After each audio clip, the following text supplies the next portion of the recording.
questions in the chat. I will address them as they keep going. This is about Oasis. My name is Marina Aguilar. I'm the Agency Relations Coordinator. You still hear me?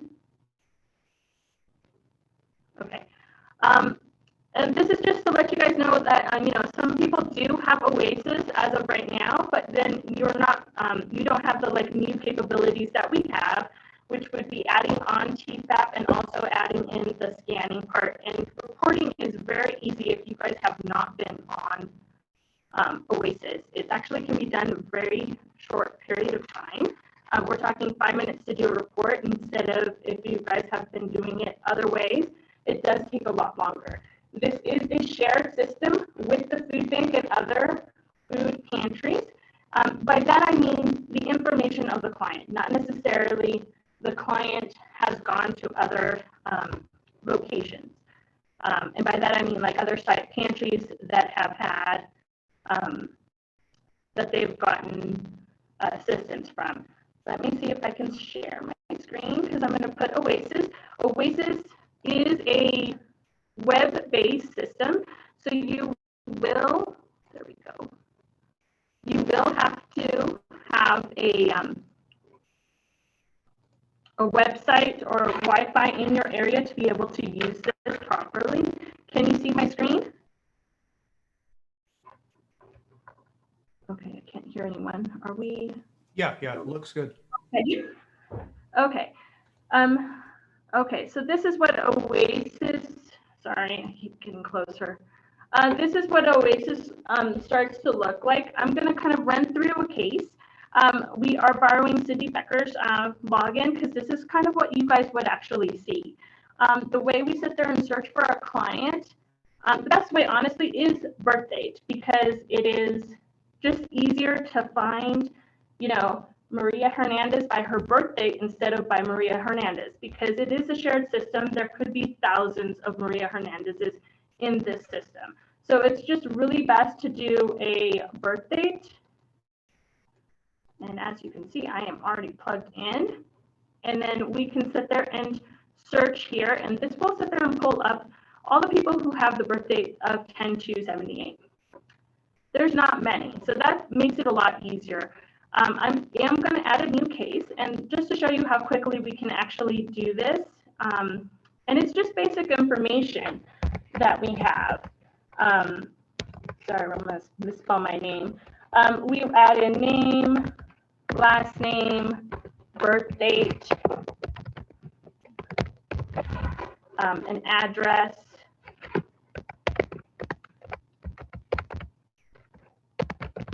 I am not a fast typer, guys.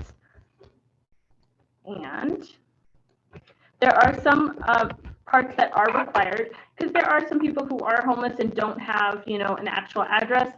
I usually just write homeless, and whatever county that you are in, this is a drop down, all the counties that we actually serve. So they can be from whatever county that you guys are in. And if your county is not in here, we would actually add that. Some people in the rural areas don't necessarily give you their actual address, so we do have a mailing address here on the side. That is not required. At the very least, we do have to have what county, their birth date, the first and last name. It's just best to be able to narrow down because sometimes people have the same addresses and things like that. Here is the new TEFAP option. For the people who do have TEFAP, IA equals, IA is income requirement. I forget what that one is. I want to say that they are eligible just by income. PA is actually eligible that they are in a particular program, and that would be either food stamps or CSFP or any other programs that we have. And then non-applicable, say for whatever reason you don't have that client right then and there, but you could sit there and find out next time and get that information. Here we'd go income. This is a drop-down screen. You guys, we normally really don't ask where it's coming from. I know that Lee from CSFP actually assumes everyone has Social Security, and that's where their income is. But for the most part, we do use other and writing in the income, and then how they get paid. Because some people don't know what they make a year or by year, quarterly, monthly, weekly, bi-weekly. So it just kind of depends on the client. If they sit there and say, I only know what I make a week, you just write that in, make a notation on your paperwork. Demographics. This is where it really does get important. We do kind of need to know who the client is. I think I'm good. I don't know. Sorry. And then what they are they Hispanic or non-Hispanic? Are they what race? You know, you could be multiple. But this helps us sit there and get the demographics for our donors and the people that we actually report to. And then we have some more questions here about more food questions, like do they have SNAP? Do they not have SNAP? Are they a veteran? Are we actually serving that population? Do you have health care? What type of health care? Do you receive any other programs? CSFP? Do you get free school lunches? We added this question, how has COVID impacted your food needs? Not a lot, somewhat a lot. We'll just add this case so you can see. It really doesn't take that long. Do I have any questions at the moment? And as you can see, if there's a similar name, it will prompt you and say, hey, this person could possibly be this person. But as you can see, the birth dates are different, and then the addresses are different. They could just have a similar name. Ignore possible duplication. And I've added a case. Do I have any questions on that first little part? I'm sorry, I can't see. Marina, this is Charles. We've got one volunteer who does data entry, and she's noticed that on the ethnic background checklist, that what you have on the printed food bank long form client information sheet doesn't match Oasis. There's some options on the long form that are not in Oasis. Are not in Oasis? Correct. And I can get you more specifics if you need me to. Yes, please. So that way we can kind of address that and make sure that that does match. Okay. So it is supposed to, our intake is supposed to match our Oasis thing. I know that the new part is the whole ethnicity. It is on there, but the way we actually put it in is a little odd now. You have to put that in and then you have to pick something. So for example, we consider by the government, all Hispanics are considered white. So I know that most Hispanics would not check that. So I don't know if that's part of the issue that she would be noticing. Yeah. No, I think it would. I'll pull it up and send you specifics. I think it had more to do with like Pacific Islanders and Native American. Oh, okay. I think it's more Pacific Islanders. Okay. Okay, we can address that. That's not a problem. Okay, so then we've added this person, which is me, and then we just want to sit there and add assistance. The way we would do this for you guys, you just click up here and add assistance. Food pantry, one box / bag, today's date. Let's say that we are actually getting TEFAP from here. So we're going to save and add another. This will be able to help you keep your records clean for your TEFAP part. And she already has a little spot. So she would sit there and click, change the, click here, same date, same time, and add. And this will sit there and give me 2 assistants right off the bat. And that is done. And then if we needed to, we would be able to add relations. And this is a little bit less information on the relationship person. So this could be John.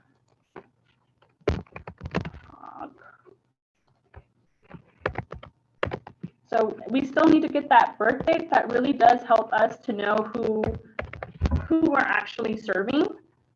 So it's still important to get that other information from the clients. I mean, I know that, you know, I just usually, if they don't actually write that down, I just assume whatever the first person was on the intake form is, that everybody is on the family side, unless they have actually wrote that down. And that's how quick we can actually make an intake form on that and actually give assistance. The new part, let me see if I can switch back to,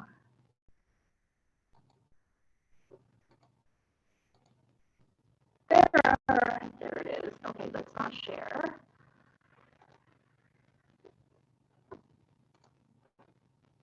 Start video.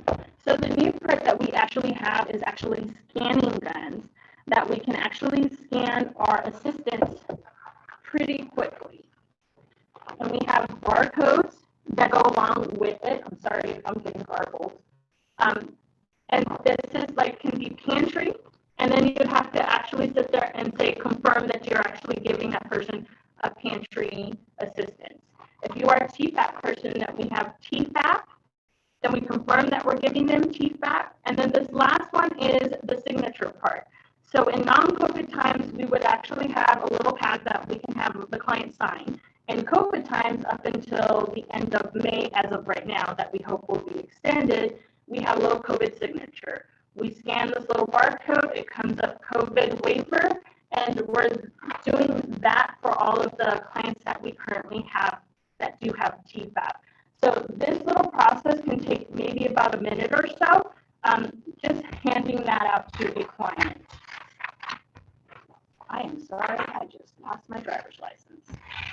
There we go. There is another feature that we have that we can sit there and scan a person's driver's license. The important thing to know about this is that we are not taking any information off of this driver's license. Basically, we are just looking for the little barcode. This one here, I'm sorry. This one right here. It's a lot cleaner than this messy big one right here. This is just, we want this information just to make the check-in a little bit easier when we actually go into doing a, like, checking in. This will eliminate time. Obviously, when you guys first do this, it does take time. And let me screen share so I can show you guys again. Share, and let me go into mine, because she does not have barcodes. Here I am.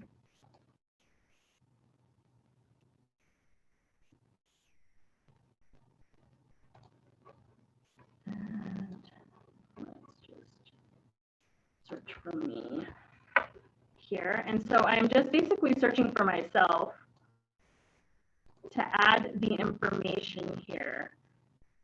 So I would click on this person, and as you can see, there is a barcode mode right here.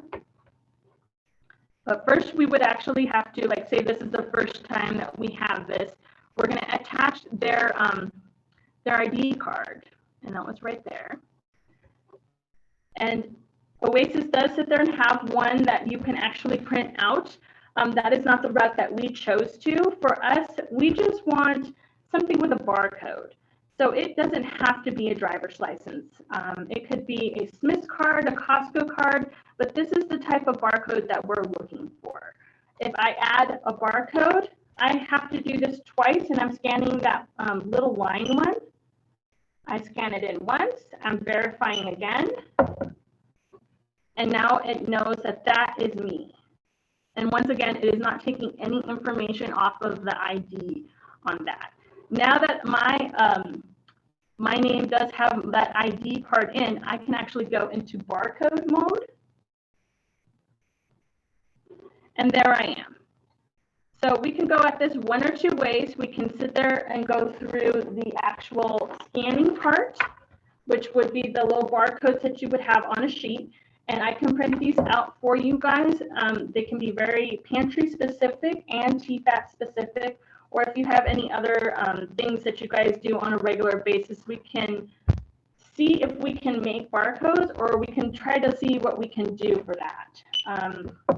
This is basically me giving myself assistance, and I've done that.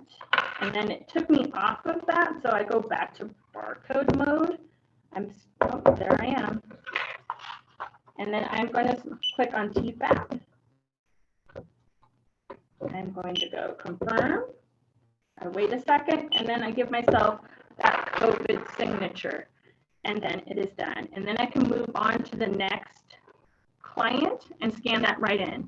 Usually that barcode mode, once you've kind of done this a couple times, it comes right back to a barcode, and you can add that assistance to the client. That's one way to do it, or you could go view case, say you're not doing that, you have me there. We can go click add assistance and add assistance quickly that way. Do we have any questions on that little scan? That is a new feature. Yeah, this is Charles. I'm lost. First question is, are you guys going to be issuing barcode scanners to all of us? No, that comes at a cost. That's up to you guys if you guys want to go that route. So the scanning guns actually do cost some money, and that is up to you if you guys would like to do that, or if you guys just want to continue on the way that you've been doing this. That's my next question is, and you know, we've only been doing TEFAP for 2 months now. Are we supposed, so if you, Marina, are a client and you come to us and you get food, are we supposed to log you as 1 unit of assistance of regular food pantry assistance plus 1 unit of TEFAP assistance for the same date? So it just kind of depends on how you choose to do it. So if you are wanting to do this all digitally, because Oasis will sit there and actually make us a report off of the TEFAP stuff that we have, so you guys can capture that signature. If not, you can stay with the paper route for TEFAP. So yes, it would be 2. If you chose to like go through TEFAP on Oasis, then it would be 2 assistants, because 1 would be pantry and 1 would be TEFAP, and then we're capturing that signature for that client. Does that? Yeah, I feel like I've missed something critically important somewhere. Okay. And I certainly don't mean to hijack this. If you and I need to set up a separate Zoom, that's fine. Okay. Right now, the only reporting, the only data logging that we're doing is you walk up, I ask you, do you qualify based on this chart? You say yes, we say great, and you get your TEFAP food. And then at the end of the month, I send a report, I think to Chris, of how many people we served, and it's just a total head count. It's not everybody's names. Correct. You don't have to give us, for the TEFAP report, I have to get a clarification on the TEFAP if you have to have a signature for the state of California, because I know that in Nevada, we do have to have that signature. So I think I have to verify with Chris if you guys don't have to capture that. But the reporting that you're doing, the way you're saying it, sounds correct. Okay. Marina, Okay. questions? Yes. Sorry, Charles, are you done? So one is just briefly, when you're going through all that, I noticed there's a spot for client emails. If we had clients with emails, would that program allow us to email them? I'm not sure how that would do it, but I'm assuming that you'd be able to, at least you'd be able to gather that information if you did have that information. Okay. Just personally, it's hard to read people's writing, and you know, emails are not as simple as my name is Joe Bob. End up adding a whole bunch of other things that sometimes you can't quite read when we've gotten that. But definitely anything that we put into Oasis, we can pull out as information. Okay. And then my second question is, when you guys started using this, did you provide clients with information up front? And the reason why I'm asking is because it's easy for us to say, oh, we're doing a database now, but the whole like barcode scanning and being able to use a card and the bit about like, it's not going to steal your driver's license info. It'd be nice to add something to hand them in advance. We did. We let everyone know that we were switching to barcodes and that it didn't have to be an ID. It just, we actually showed like the back of an ID that we really wanted. It was that little scanning, or I'm getting my size wrong. The little scanning part. This is a much cleaner scan than this one right here. That's a whole hot mess when you actually try to scan it. And we've learned trial and error. So it doesn't have to be a driver's license. I know that some people, are very fearful on that part. I've told them to go get a Smith's card and make that their card, and that as long as that's the one card that they always use, it just has something with the little barcode. Like I said, it is just teaching the system that this barcode is this person. We don't take anything off of that information. We can't pull it on that. Because I want to say that that's on this part is where it actually pulls. Do you have something like already made that you could give me and then I could tailor it for us, or did you just outreach like verbally? I think we have something tailored made that we made it for our clients. We had, and I can show you what we wrote. Okay. Any more questions on that part? Okay, so I want to move on to reports. So I'm going to go back to screen sharing.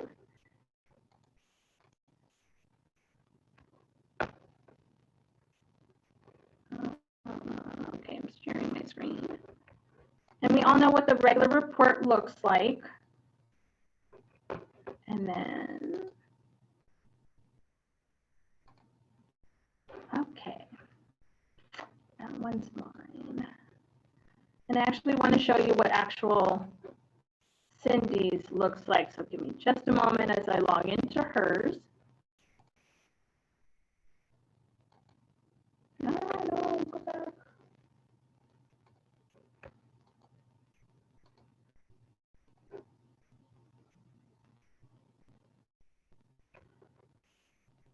Go. And this pops up. Don't worry about this. This is actually a use for the food bank, and that's just how we do our mobile harvest sites. We actually click on a site. So if you're actually an agency, so you would go to My Agency, go to the side right here, and then we'd click here on Reports, and it will click down here. I help build these reports out for you so that this matches our actual report. Where did it go? Okay, so as you see here, I have a monthly report. I have Marina, so that way I don't mess up Cindy. We always go in here and edit. Just change the date. So we're going to save and continue. And I always come back and help you guys out and to set up these reports. This is not something that you will have to do or know what to do. The only thing I want you guys to concentrate on would be changing the dates. That's the only thing. And it's just 1 month date. We go to save and continue. Same thing here. Don't mess with anything here. Just save and view.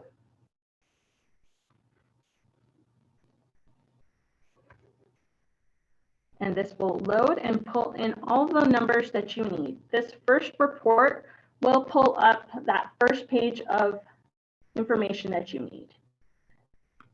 So as you can see, we have male, females, household by TEFAP, we won't need that.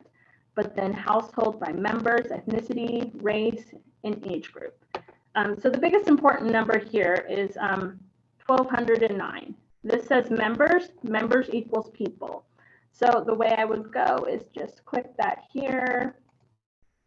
Let's see if I can actually write it in. Washoe.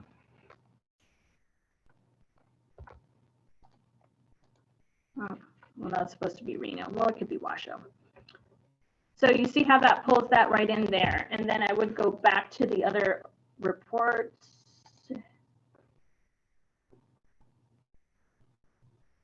Our next part of the report is saying 586 on females.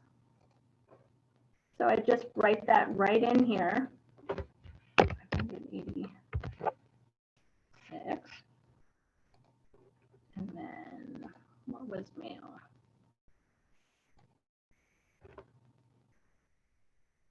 603.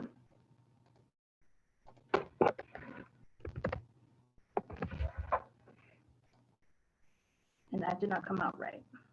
So there's like, I want to say there's like a few people, just because of some of the stuff that we have done just over this last COVID. It's not very clean at the moment. So that's why we have to really capture that information that we're capturing from the clients. So here, I'm going to assume that we just like missed a couple people. And if I can do math in my head and talk, this would be great. And see how that matches. So we just work our way through this report and the Oasis assistance report, just going down through that. We do have extra age groups in here because we actually report to the state. The state has different age groups that they actually need. So you actually have to pay attention here where it says 0 to 18, this right here, that's the 293 that you would have to put over here on the monthly report. So the report, Marina, that you pull from Oasis is basically just giving you the data to fill out this old report. It doesn't replace the old report. Correct. Oh, okay. So it does it just a lot quicker too.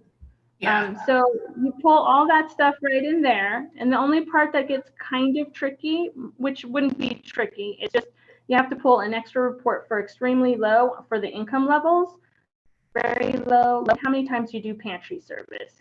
And let me show you what one of those, because that I have it down to where you only have the report, that one number that you actually need. So we would go back and then go down here and then very low. So I would just go in here, always edit because I want you guys to get into the habit. We're editing it because we're changing the dates. Change the dates, don't mess with anything else. Go all the way down, save and continue. Report is there, save and view. And I've made this report so it only pulls up what we need. 106 members for, what is this, very low income. And so you would just go back here, very low, 106, and it's done. There's no fussing trying to figure that out.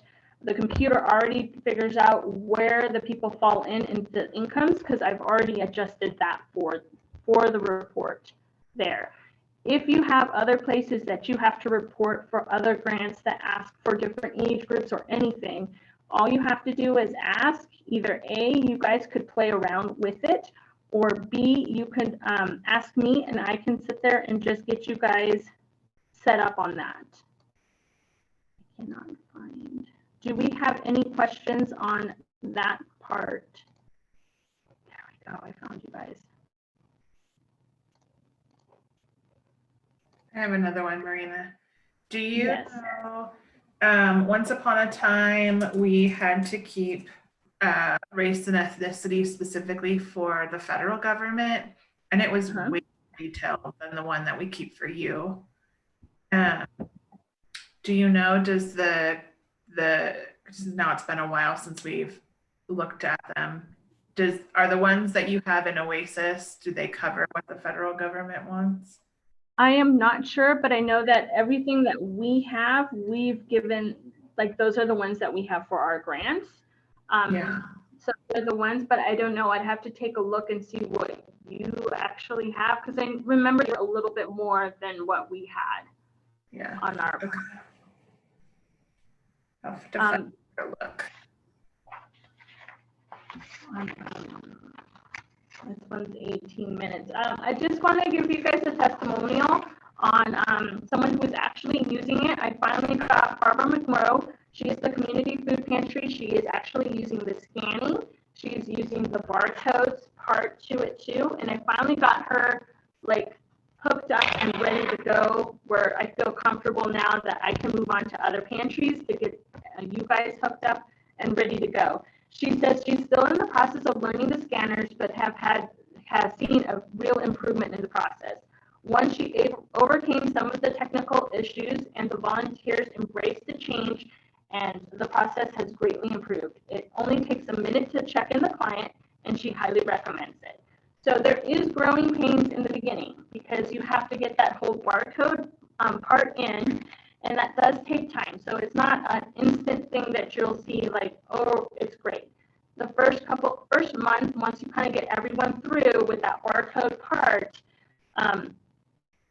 it takes a little time, but once that second month, it will be faster. That third month, it'll be even faster. I know that we had growing pains learning that system too, but we've overcome it. We actually like it and enjoy it, and it's great on that part. Does anyone have any questions on that part?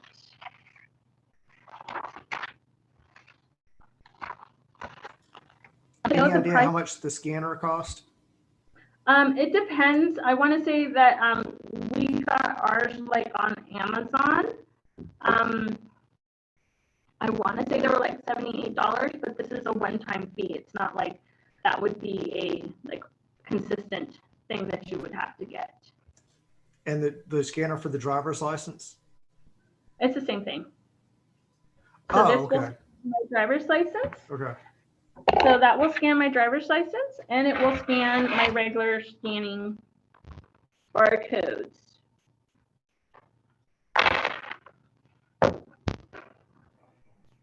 You know, one of the things that Charlotte told us when we were in the beginning, she sent me an email and said, if you buy a corded scan gun, Charles, because she said that the Bluetooth versions have a lot of problems. And then if you get a signature pad, choose a backlit one. So we're going to buy them too. We just haven't bit the bullet and done it yet. Great, thank you. And then all of this also comes with me coming out to you. I don't just leave you hanging. I will sit there and be there. You just got to let me know when you guys are getting started. I will be there and help you with some of the little hiccups that can happen. And then, I come back a month later and then we do reports. So Oasis is not like a one-day thing. I just give you all the information and walk away. If you guys have trouble, just let me know and I can come out there and be there. If you're one of my more rural ones, you definitely have to schedule that with me so I can make sure that I come out to you guys. Do I have any questions on that? Oh, the pricing, did I tell you guys that? So it's per login, it's per year, and it depends on how many agencies we have with us as a group. Because the more agencies we end up with, the price tends to go down. At the moment, it is a charge of $240 for an agency to come on, and that is one login. Most agencies would be able to get a buy with just one login, and that's not a problem, unless you're like a really huge agency that might need two because you guys are doing multiple things at a time. So that just kind of would depend on you guys. On how you see being able to use this. Do I have any more questions on that part? Can you still hear me? I keep getting close to my computer.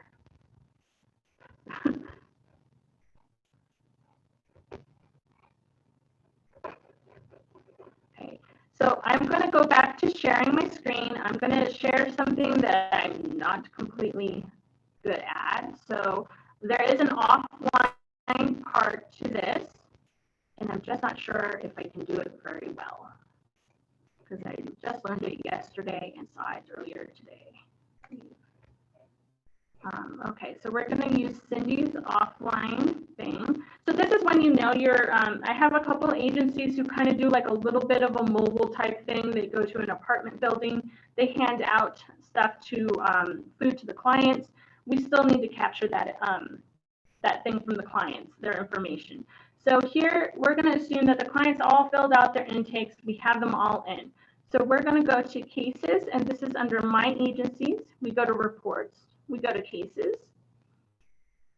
And I'm basically going to pull up a roster of all the clients that we have had. So we're going to go show cases created by your agency. And we are going to go custom. And we're going to go next. Bear with me, I'm learning. And then we're going to sit there and go case name. And we are going to go PDF. And this will give us a report. Hopefully it's not too long. It will pull up the report of the people that you guys have served. This will have a lot of their information. So even if you don't have all their information, it'd be a good time to be able to like fill in the gaps, because sometimes clients, you can't read their writing and you just like, I can't tell what that is. I can't tell what that report or what the address is, or they forgot or left that out for whatever the thing may be. This will pull out, like I said, a report of the clients that you guys have served that is taking a little bit too long. Marina, if you're doing what I think you're doing, I've been running these reports for our food pantry so that people have an easy way to, like you say, to check people in and confirm birth dates and that kind of thing. What I've found, the only hiccup I found is that, and maybe you're doing something differently. When I create a report, it's a choice between, do I want a list of clients that we have entered into the system or clients we have served? And the difference is, like I entered myself back when I was working with Sparks Methodist. Now I'm up in Susanville. And so if I create a report of people I've entered, then I don't show up on that report. That's because that's another agency. So when you go in, you log in as another agency. So have you logged yourself in at this agency or? No, what I'm saying, so as Susanville, if I run a report of all the people that we've entered, I'm not on that report, even though I am now a client that Susanville serves. Right. Yeah. And it's a minor thing. Like there's probably half a dozen people that applies to in our case.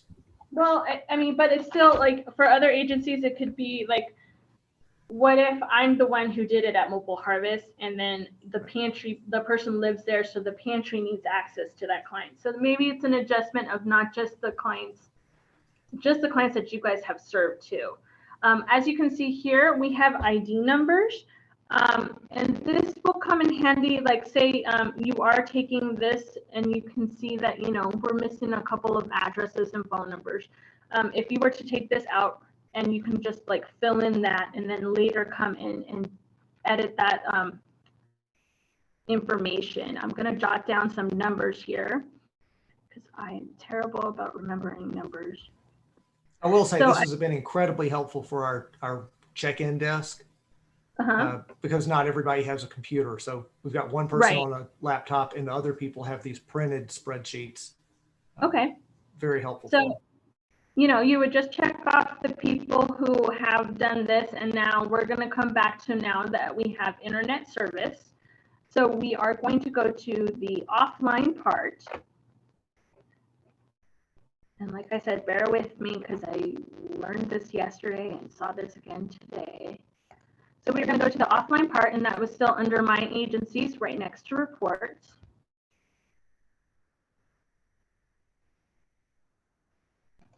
Create, nope.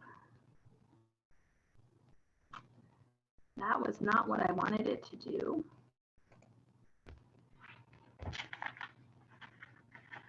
Let me go back to my notes. Oh, sorry, it was assistance. So now, you know, we went to like wherever we went to, and I need to add all the people that I entered at, say, an apartment building. So now right here, I'm going to sit there and say, hey, we give them one box of whatever food. It is my regular pantry food. I'm going to enter their case number, 7601, and I can add that case. And then now I have that client right then and there. So I can keep doing this and just add the case number to this part instead of me going in and finding every single person.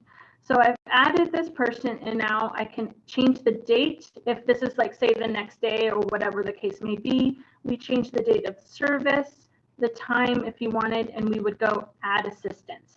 And this would add assistance to all the clients that you put on this side.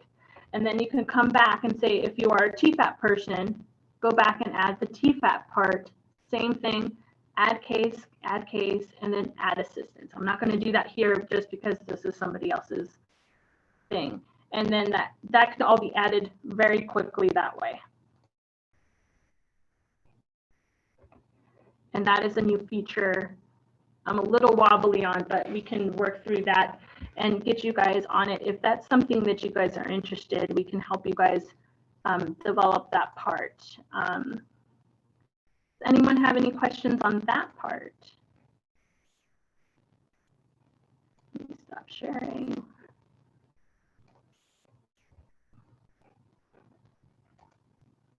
I think I did better on time this time. Can you guys still hear me? I still get close to my computer.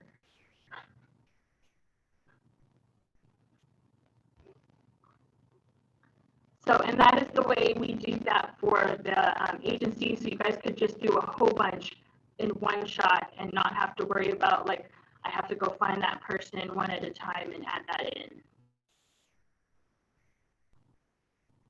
Do we have any more questions? I've got like 6 minutes left.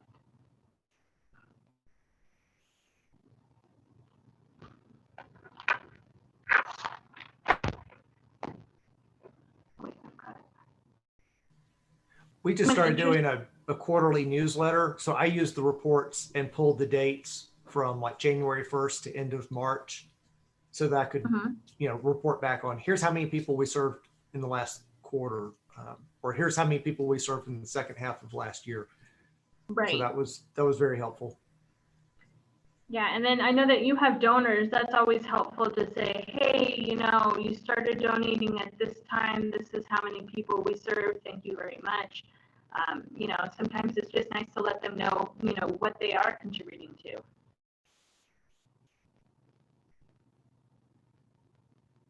Do you guys have any other questions, concerns? Set up a meeting for me to go out there and set up Oasis with you? I need you to come out. I need to set up a variety of conversations, and then I need you to come out here multiple times. Okay. Okay. I mean, that's my job, so yeah. Okay, good. I'm gonna meet with our like social services partner next week, and this all by them, and then just get any feedback or concerns that they have, and then basically then I'm knocking at your door.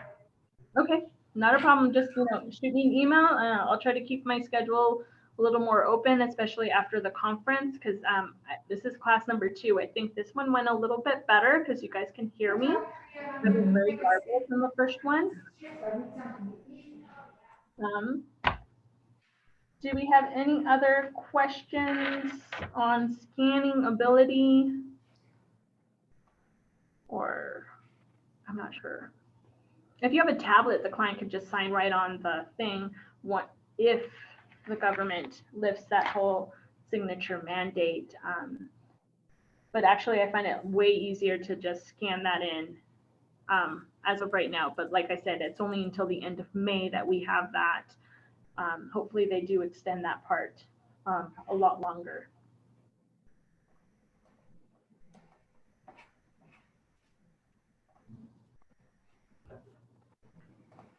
Anybody else have questions?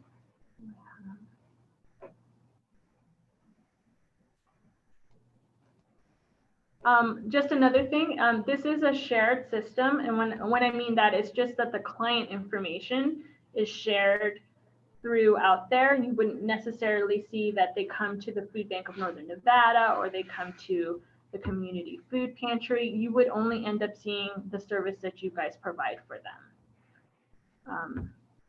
So it's not like, you know, you wouldn't know where all they went. But it does take more than one pantry to actually fulfill a family's needs of food. So just always keep that in mind. Yeah, they probably have to go to a couple different pantries to be able to meet their needs, especially during this time when work is kind of scarce and it's just not good for everyone. So I know that the government says that, oh, we're doing better. Not everyone. My line is still too long, and they really need to take a better look at, like, the people are not doing well. And it just frustrates me with the whole government thing. But yeah, here we are. We haven't stopped. You guys have all been here, which is an honor to work with you guys. I mean, I know I was at home and I'm calling you guys, are you still open? You guys just really got to me because I was just so proud and honored to work with all you guys. I'm getting so emotional, sorry. But it really just hit because I need that. We're going to serve our people in our community out there.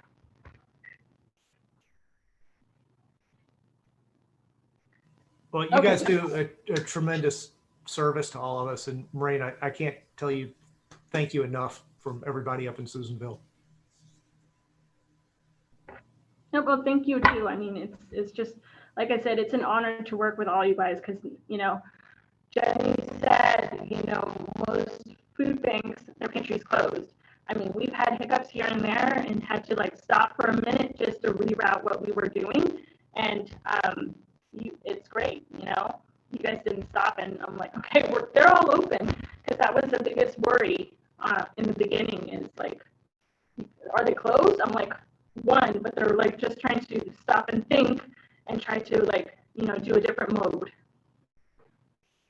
You know, so that was just great. I think we'll be getting kicked out here shortly. We've got like 1:30. Thank you, but if you guys have any questions, I know you guys all have my phone number. Give me a call, let me know. We'll set up appointments. I can't meet you all at the same time, so please give me a couple of different days to come out there. But I can come out there and help you guys up and set you guys up with this if this is something you want to go for.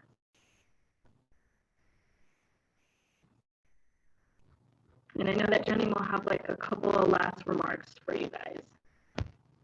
And thank you for being here too. You know, I know we've had glitches here and there, especially with the first session, but thank you for taking the time to, you know, come out or sit down and pull up a computer.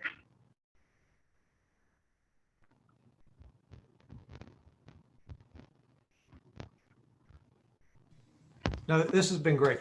And I missed the one last year. So being able to do this by Zoom was.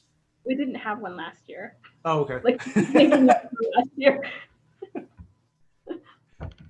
Well, I do appreciate the Zoom. Yeah. All right, thank you.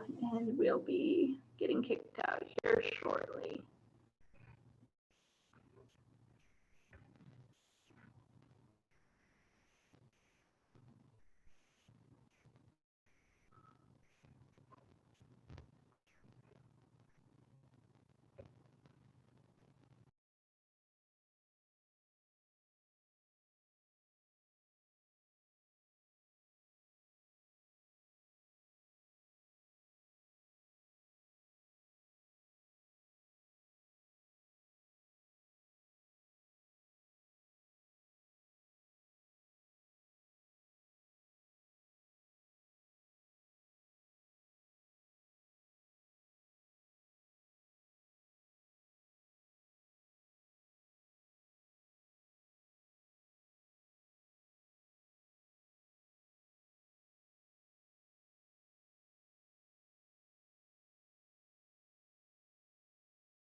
All right, guys. Well, that is our first ever virtual Zoom conference. And I will say we survived pretty much unscathed. A couple little glitches, but nothing that was too problematic. I want to share my appreciation. You know, we went a little bit long, but we still have a large number of participants that stayed with us for the whole time. I appreciate the time that all of you guys gave towards today. I know it's not easy. It's in the middle of the week. It's in the morning. I know that's not ideal. And so I do really appreciate everybody's commitment to that. I just want to thank Leah again for really handling all of the tech and the Zoom that was involved in making this happen.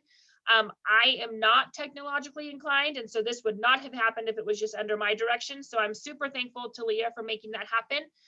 To all of our speakers that did breakout sessions, Marina, Mike, Carrie, Julie, Suzanne, Shane, I know I'm probably missing some people, but all of the food bank staff that really helped make the breakout sessions, I appreciate it very much.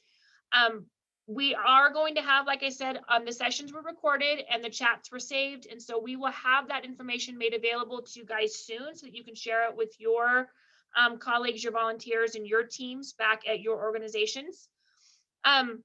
You know, a couple takeaways for me today. I think that this was a great opportunity for us to be able to engage in a way that we have never historically engaged in the past. And so we're going to figure out a way to make this happen on a much more frequent basis. Not that it has to be this full-fledged, 4-hour event, but even if it's, once a month, we're meeting for an hour to talk about things that are of importance to each other. I think that that's really needed. And I think that we have an opportunity to, really kind of take everything that we accomplished in 2020 and kind of take that energy and that power and that drive and that excitement and really figure out how do we propel ourselves kind of to the next version of who all of us want to be, and how do we do that collectively as a team. And I truly say that as a team. I was sharing in one of my sessions with my group that we were talking about capacity building. And I said, I think sometimes we kind of get stuck in this idea of like transactional activity, right? Like, I placed my order, I got my order, I sent my reports. It's very transactional, and I really want us to be able to move from transactional to transformational. And I know that we can do it because I've seen what we've all done in 2020, which was honestly just remarkable. So we're going to get there. It's a process, it's a journey. We are organizationally, we are committed to this work around equity, diversity, and inclusion. And so we're excited to see who's ready to kind of come along that journey with us. And that in itself is a journey as well. I think nothing that we talked about today is stuff that happens tomorrow. It's really all of us kind of taking a step back and looking at where do we want to be, and collectively, how do we get there? But I thank each of you so much for spending the time with us today. If you need something from today, if you have questions, if you maybe weren't comfortable asking in your breakout sessions or with the large group, or if you weren't comfortable asking through chat, that's why we're here. So you can reach out to myself, Marina, Mike, Chris, Taylor, Angelina, Julie, Cheryl, Carrie. We're all here to help support you guys in the work that you do. And with that, I will say thank you guys. I hope you have an awesome rest of your Wednesday and a fantastic week. Thank you guys so much. Thank you, Jenny, and thanks to everybody on your team. This was a great time. Thank you. Awesome. Thank you. Thank you, Jenny. Thanks, everybody. Thank Great you, information. everybody, for coming. Thank you. Very fulfilling as always. Thank you.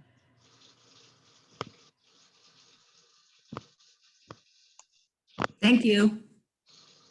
Thanks, everybody. And I would say, Jennifer and Jill, but this is your program. It's not official until you get that email, is it?